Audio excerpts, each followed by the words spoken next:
Hello everybody and welcome to Geopolitical Trends. My name is David Oualaalou. I was told to speak slow a little bit. So anyway, so good to be with you here, guys. I'm very excited as always. India and Malaysia. Yeah, India and Malaysia moved beyond now the US dollar to settle their trade.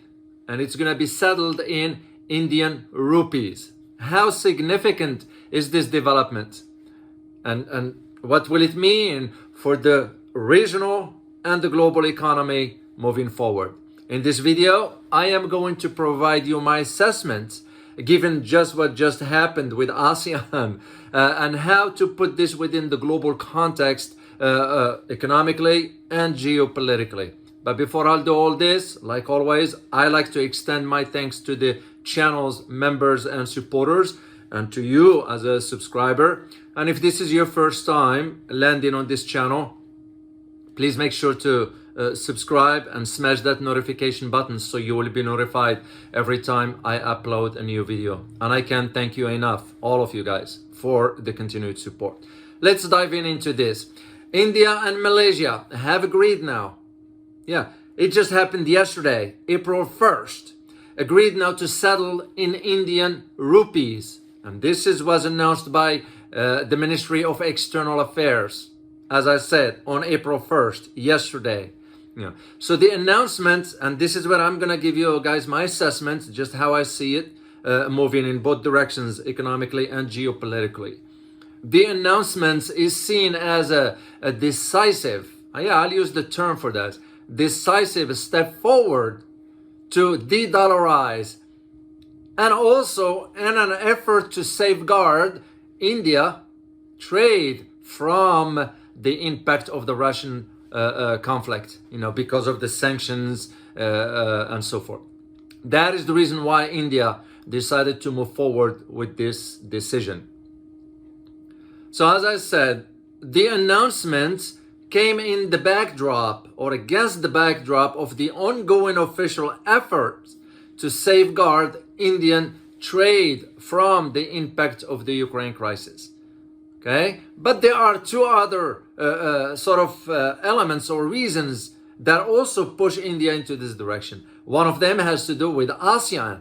Well, what did ASEAN just decided on? Is they decided to move away, or to, I'm being polite here, let's just use the word for what it is, dump the US dollar in their trade. Okay, actually dump the US dollar, the Japanese yen, the euro, and the British pound. All of them are gone. So now they're gonna be trading in their own currency. So this comes on the heels of that, ASEAN. And the second element is that India and Bangladesh decision to also dump the dollar and trade in their currencies when it comes down to the bilateral trade. That's why this is very important to put it within the context of, you don't look at just that issue, you look at the big picture, like I always say. And remember, it's very significant in that part of the world, economically speaking. So the shift away from the US dollar, which has become, of course, has been the dominant reserve currency for international trade so far, has added significance, as it indicates to India that it is willing to take concrete steps to de-dollarize when it comes down to its international trade. Because you all remember, and I mentioned this to you guys, that India was under pressure from the US because India said no to the United States by not stopping its import of Russian oil. And what India ended up doing is they decided they're going to trade with Russia using the rubles and rupees and bypass the US dollar altogether. And the US, Washington DC, was furious about that. And India kind of shrugged its shoulder and said, who cares? We got to do what's good for us. This is another, and I'll use the term, another blow to the US because India is looking for its own interest, and rightly so. So the Union Bank of India announced that it has become now the first bank in India to operationalize this option by opening get this guys, special rupee Vostro account through its corresponding banks in Malaysia.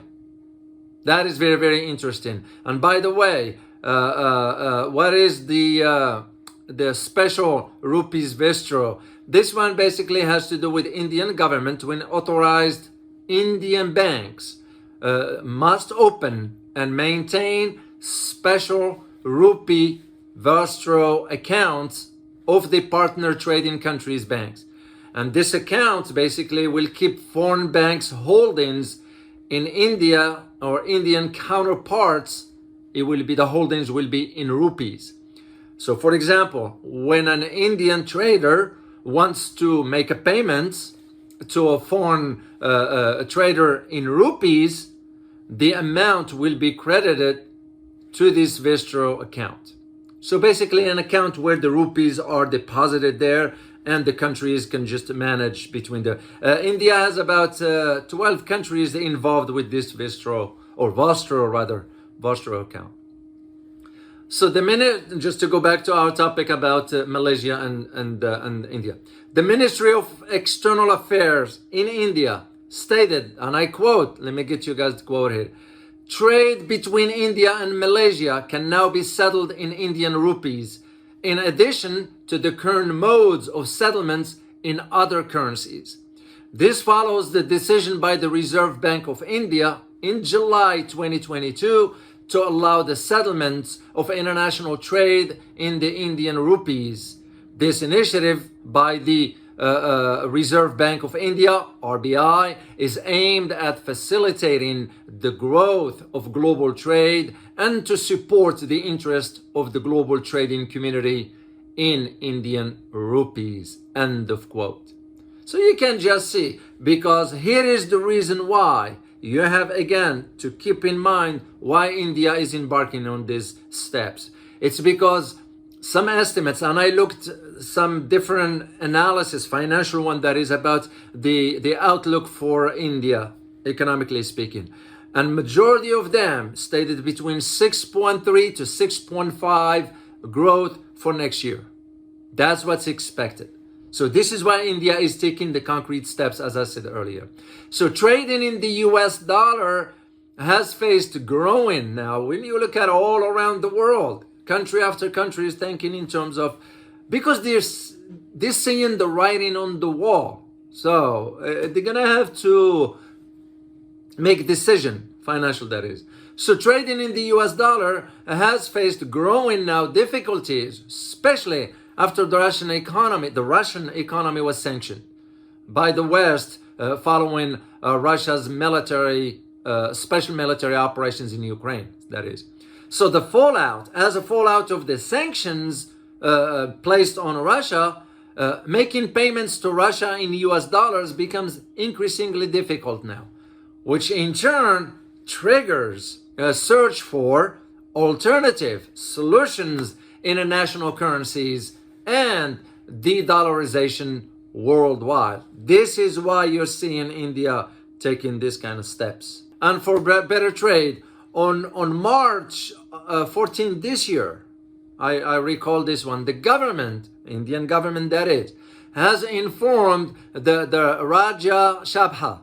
Rajya Sabha is an Indian term for the Council of States, which is the upper house of the bicameral parliament in India. Bicameral means it has two houses, the upper house and the lower house. So basically, they asked that the banks from 18 countries, 18, not 12, I said earlier 12, 18 countries were allowed by the Reserve Bank of India to open special rupees Vostro accounts.